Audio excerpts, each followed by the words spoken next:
வெள்ளையடித்த கல்லறைகளுக்கு ஒப்பானவர்கள் என்று பேசும் இறைவன் வெளிப்படையாக தங்களை அழகாக காட்டிக்கொள்ளும் பரிசேயர்களை பேசும் இறைவன் இன்று ஆணவம் கொண்டோர், தாயின் சொல்லை கேட்காதோர், தேவையற்ற வாழ்வில் ஈடுபடுவோர் அனைவருக்கும் பரிசேயத்தனத்தை சொல்லிக் கொடுத்து நம் ஆன்மீக வாழ்வு மாற்றம் பெற வேண்டுமென்றால் நம் உள்ளத்தில் இருக்கும் எல்லா வகையான அழுக்குகளை, நல்லது செய்ய தடுக்கும் தீய செயல்களை விட்டுவிட்டு நம் வாழ்வில் மகிழ்ச்சி தரக்கூடிய இறைவனை நம் உள்ளத்திலே ஏற்று வாழும்போது நம்முடைய வாழ்வானது இனிமையாக இருக்கும்.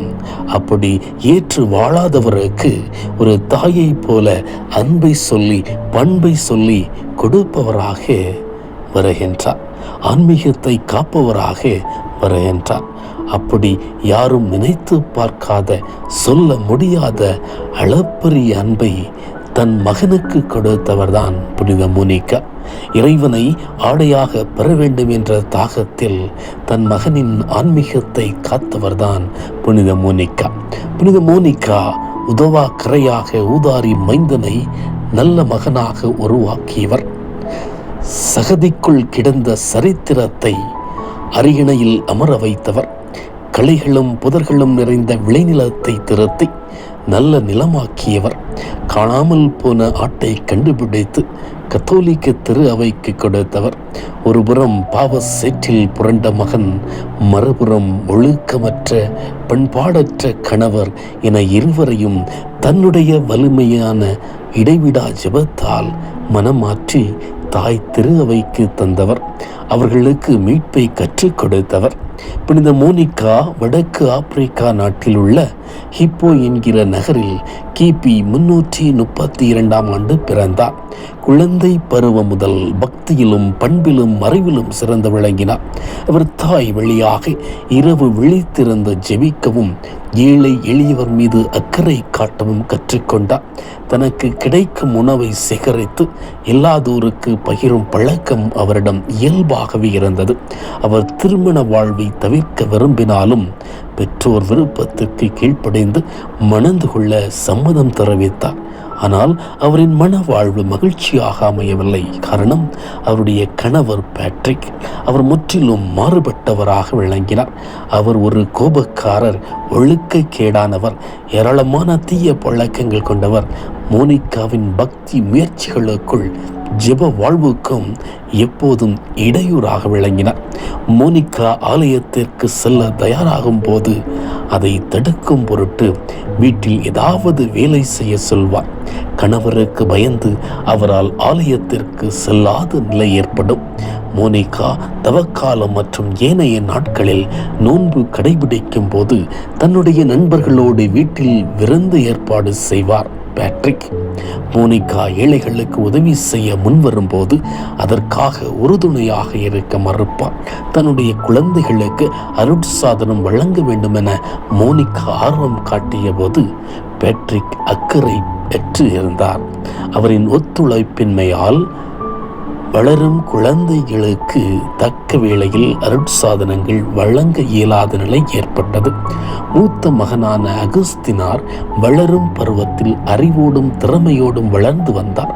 மோனிகா மகனுக்கு திருமுழுக்கு கொடுக்க வேண்டும் என்று முயற்சித்த போது கணவர் திட்டமிட்டு அதை தடை செய்யும் பொருட்டு உயர்கல்வி பெறுவதற்காக அகஸ்தினாரை வெளியூருக்கு அனுப்பி வைத்தார். அங்குதான் அகஸ்தினார் தாறுமாறாக வாழ ஆரம்பித்தார். இடைவிடாமல் ஜெபிப்பதில் மனம் தளராத மோனிகா அவரின் மனமாற்றத்திற்காக ஜெபிக்க துவங்கினார். முரட்டு கணவருக்கு தனது வித்தியாசமான அணுகுமுறையால் பதில் தந்தார். கணவர் பேட்ரிக் கனிந்து பேசினால் இவர் கனிவாக பேசுவார்.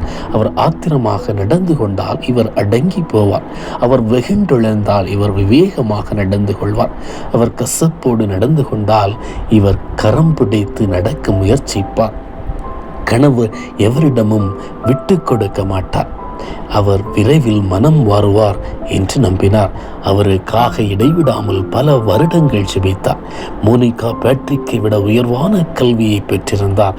இருப்பினும் அவர் அது குறித்து ஒருபோதும் பாராட்டியதில்லை. நற்செய்தி வழியில் அன்றாடம் நடைபெறுகின்ற மோனிகா இறை வார்த்தையும் தனது இடைவிடா ஜெபமும் தனது கணவர் பேட்ரிக் வாழ்வில் மாற்றத்தை ஏற்படுத்தும் என ஆழமாக நம்பினார். 16 வருடங்கள் காலில் குத்திய முள்ளாக நறுவென குத்திக் கொண்டிருந்த கணவரின் அக்கறையற்ற ஈடுபாடற்ற வாழ்வு மெல்ல மெல்ல மாறத் துவங்கியது. தனது செயலுக்கு முற்றிலும் மனமாறத் துவங்கினார் பேட்ரிக். திருமுழுக்கு பெற்று கிறிஸ்தவரானார். புனித மோனிகாவின் இடைவிடா ஜெபத்திற்கு வெற்றி கிடைத்தது. ஆகையால் தான் மோனிகா திருமணமான பெண்களின் பாதுகாவலியாக கொண்டாடப்படுகின்றார். கணவரை வெற்றி கொண்ட மோனிகாவிற்கு அடுத்த போராட்டம் ஆரம்பித்தது. உயர்கல்வியை பொருட்டு படிக்க சென்றிருந்த அகஸ்தினார் ஊதாரி மைந்தனாக மாறியிருந்தார். வானதூதராக நகர வாழ்க்கைக்கு சென்றவர் அலகையின் கூடாரமாக மாறியிருந்தார். தப்பறை கொள்கையால் ஈர்க்கப்பட்ட இவர் நிலை வாழ்வின் மீது நம்பிக்கையற்று இருந்தார். ஆகவே அவரின் வாழ்வு இருளின் பிடியில் இருந்தது. தவறான பழக்கங்கள், தவறான நட்புகள், தவறான உறவுகள் என குடிவெறி, பாலியல் நாட்டம் என நெறி கெட்டு குட்டிச்சுவராயிருந்தார் இளைஞன் அகஸ்தினார். மகனின் நெறி தவறிய வாழ்க்கையை கண்ட புனித மோனிகா கண்ணீரோடு ஜெபிக்க துவங்கினார். கணவரின் மனமாற்றத்திற்காக 16 வருடம் ஜெபித்த மோனிகா மீண்டும் ஒரு நீண்ட போராட்டத்திற்கு தயாரானார். அகஸ்தினார் தாயை ஏமாற்றும் மகனாக இருந்தார். கார்பேஜ் நகரம் அவரின் கண்ணியமான வாழ்வுக்கு இடையூறாக இருக்கும் என்பதை அறிந்த மோனிகா அகஸ்தினார் அங்கு செல்ல தடை விதித்தார். அகஸ்தினார் தாய்க்கு கீழ்ப்படிவது போல் கீழ்ப்படிந்துவிட்டு அவரை ஏமாற்றிவிட்டார். கப்பல் புறப்படும் நேரத்தை மாற்றி சொல்லி மோனிகாவை ஆலயத்திற்கு அனுப்பிவிட்டு இவர் கப்பலில் புறப்பட்டு சென்று விட்டார். நடந்ததை கேள்விப்பட்ட மோனிகா பாவ வாழ்வின் மீது மகனுக்கு இருந்த நாட்டத்தை எண்ணி கண்ணீர் வடித்து ஜெபிக்க ஆரம்பித்தார். தன் பாவம் செய்வதற்கு தாயின் அன்பும் பக்தியும் தடையாக இருக்கிறது என்பதை உணர்ந்த அகஸ்தினார் தனது தாயிடமிருந்து எவ்வளவு தூரம் செல்ல முடியுமோ அவ்வளவு தூரம் பயணித்தார். இவ்வாறு பாவம் செய்த முதல் மனிதன் தன்னை கடவுளிடமிருந்து மறைத்து கொள்ள முயன்றது போன்று தனது தாயிடமிருந்து தப்பி ஓடிக்கொண்டே இருந்தார் அகஸ்தினார். ஆனால் தாய் தளர்ந்து விடவில்லை. ஆதாம், நீ எங்கே இருக்கின்றாய் என்று இன்பவனத்தில் தவறிய மனிதனை தேடி வந்த இறைவனை போன்று தொலைந்து போன மகனை தேடிக்கொண்டே இருந்தார். அவரின் தேடலுக்கு விடை கிடைத்தது. பின்னர் மகன் ரோம் நகரில் இருப்பதை அறிந்து கொண்டு கப்பலில் பயணிக்க முடிவெடுத்தார் மோனிகா. கப்பல் பயணம் சவாலான பயணம். மகன் மிலான் நகரில் எங்கிருக்கிறான்? அவரின் இருப்பிடம் எங்கிருக்கிறது? அவ்வளவு பெரிய நகரத்தில் எப்படி கண்டுபிடிக்கப் போகிறோம் என்ற கேள்விகளுக்கெல்லாம் சிந்திக்கும் போது மோனிகாவிடம் பதில் இல்லை. தொலைந்து போன மகனை கண்டுபிடிப்பது தொலைந்த ஆட்டை தேடி பிடிப்பது போன்று தேடி அலைந்தார் மோனிகா. இந்நிலையில் உடல் நல குறைவால் பாதிக்கப்பட்ட அகஸ்தினார் மரணத்தை நெருங்குவதாக எண்ணினார். பாவத்தோடு மரித்தால் நெருப்பில் தள்ளப்படுவோம் என்று சிறுவயது மறைக்கல்வி அவருக்கு நினைவு வந்தது. தனக்காக தன் தாய் ஜெபிக்க வேண்டும் என்று கண்ணீரோடு எண்ணி பார்த்தார். கப்பல் பயணம் முடிந்து ரோம் நகர் வந்த மோனிகா மிலான் நகர் ஆயர் அம்ப்ரோஸை சந்திக்க நேர்ந்தது. அவரிடம் தன் மகனின் தடம் புரண்ட வாழ்வை கண்ணீரோடு பகிர்ந்தார். பல வருடங்களாக தன் மகனின் மனமாற்றத்திற்காக கண்ணீரோடு ஜெபித்துக் கொண்டிருக்கும் தாயை கண்ட ஆயர், கலங்க வேண்டாம் தாயே, தவறிய மகனை நிச்சயம் பாதுகாக்கும், அவரின் ஆன்மாவை அழிய விடாமல் பாதுகாக்கும் என்றார். இவ்வார்த்தைகள் கிழிக்கப்பட்ட இதயத்திற்கு இதமாக இருந்தது. பழைய ஏற்பாட்டிலே யாக்கோபு தன்னோடு போராடிய ஆடவரின் காலை பிடித்து கொண்டு என்னை ஆசீர்வதித்தால் மட்டுமே பிடியை தளர்த்துவேன் என்று இறுக பிடித்து கொண்டது போன்று மோனிகா மகனின் முழு மனமாற்றத்திற்காக இடைவிடாமல் ஜெபித்தார். ஆயர் அம்ப்ரோஸ் அவருக்கு மேலும் நம்பிக்கை கிடைக்கின்றார். 30 வருடங்கள் மோனிகா மேற்கொண்ட ஜெபத்திற்கும் அழுகைக்கும் இறைவன் பதில் தரும் நேரம் நெருங்கிக் கொண்டிருந்தது. மிலான் நகரில் ஆயர் அம்ப்ரோஸ் சிறந்த பேச்சாளராக விளங்கினார். ஆயர் அம்ப்ரோஸ் அவரின் மறையுரைகள், விளக்கங்கள், எழுத்துக்கள் அகஸ்தினாரை மெல்ல மெல்ல புரட்ட ஆரம்பித்தது. தனது தவறை உணர ஆரம்பித்தார். கூறிய அம்புகளாக துளைத்தெடுத்த கேள்விகள் அகஸ்தினாரை மனமாற்றத்திற்கு அழைத்து சென்றது. ஏற்கனவே சிறிது மனமாற்றம் அடைந்த அகஸ்தினார் ஜெப மனநிலையில் தியானத்தில் ஈடுபட்டிருந்தார். இன்னும் எத்தனை காலங்கள்தான் இந்த குற்ற உணர்வோடு போராட வேண்டும் என்று மனதிற்குள் கேள்வி எழுப்பி சிந்தித்துக் கொண்டிருந்தார். அப்போது அவருடைய மனதில் எடுத்து வாசி என்கிற குரல் ஒலிக்க துவங்கியது. அது ஏதோ ஒரு குழந்தையின் குரல் என்று எண்ணி அலட்சியம் காட்டினார். இடைவிடாமல் ஒலித்த குரல் அவரை விவிலியத்தின் அருகில் அழைத்து சென்றது. விவிலியத்தை எடுத்து புரட்டினார். அப்போது அவர் ரோமையர் 13-14 பகுதிகளை வாசிக்க நேர்ந்தது. பகலில் நடப்பது போன்று மதியோடு நடந்து கொள்வோமாக, களியாட்டம், குடிவரி, கூடா ஒழுக்கம், காமவரி, சண்டை, சச்சரவு ஆகியவற்றை தவிர்ப்போமாக. தீய இச்சைகளை தூண்டும் உன் இயல்பின் நாட்டங்களுக்கு இடம் கொடுக்க வேண்டாம்.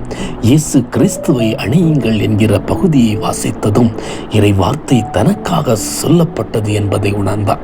இருளின் ஆட்சிக்குரிய படைகலன்களை தூக்கி எறிந்துவிட்டு ஒளியின் படைகலன்களை அணிய சரியான நேரம் இதுதான் என்று நினைத்தார். தொழுநோயால் பாதிக்கப்பட்ட நாமான் முற்றிலும் நலமடைந்தது போன்று முற்றிலும் மாறினார் புனித அகஸ்தினார். மகனின் மனமாற்றத்தை மகிழ்ச்சியுடன் கொண்டாடிய மோனிகா மனம் மாறிய மகனோடு ஆப்பிரிக்கா நோக்கி பயணிக்க திட்டமிட்டார். அவ்வேளையில் எதிர்பாராத நோயினால் பாதிக்கப்பட்டார். தொடக்கத்தில் அது சாதாரணமாக கருதினார் மோனிகா. ஆனால் அது அவரின் மரணத்திற்கு விளிம்பிற்கு தள்ளியது. தனது இறுதி நாளை நெருங்கி வருவதை உணர்ந்த மோனிகா அகஸ்தினாரிடம், நான் இந்த உலகத்தில் வேறு எதையும் எதிர்பார்க்கவில்லை. நான் கண்ணீரோடு வேண்டியது அனைத்தும் உன்னுடைய முழு மனமாற்றமே. அதுவே எனது வெற்றி. நான் மகிழ்ச்சியோடு விடைபெறுகிறேன்.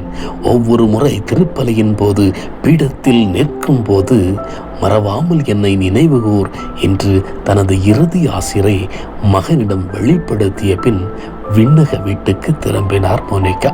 தன் வாழ்நாளில் ஏராளமான அவமானங்களையும் புறக்கணிப்புகளையும் சந்தித்த புனித மோனிகா ஒரு தாயாக புனித அகஸ்தினாரை 2 முறை பெற்றெடுத்தார் என்றே சொல்லலாம்.